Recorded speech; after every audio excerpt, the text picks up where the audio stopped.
गे छठी माई के दर्शन करबौगे, छठी माई के दर्शन करबौगे।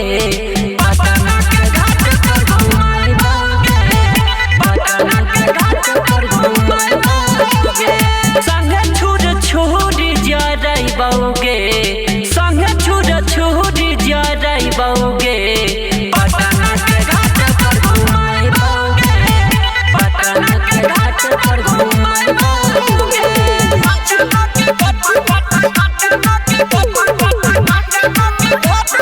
PSP recording studio बिथार।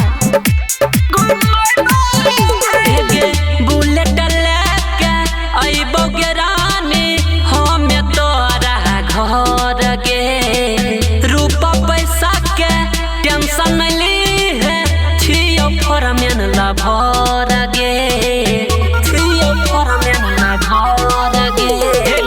बुलेट लेके अइबौगे रानी हमे तोरा घर गे। रूपा पैसा के टेंशन लीहे, छियो फॉर्मेन ला भर गे। भट्ठा पर से बेकसी उठैबौगे, भट्ठा पर से बेकसी उठैबौगे। पटना के घाट पर घुमाबौगे, पटना के घाट पर घुमाबौगे। संगे छुर छुरी जरबौगे, पटना के घाट पर घुमाबौगे, पटना के घाट पर घुमाबौगे।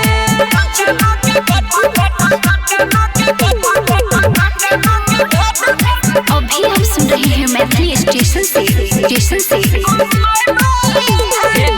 राइटर प्यारे गुड्डू राज और कह छौ संजीत लाल गे।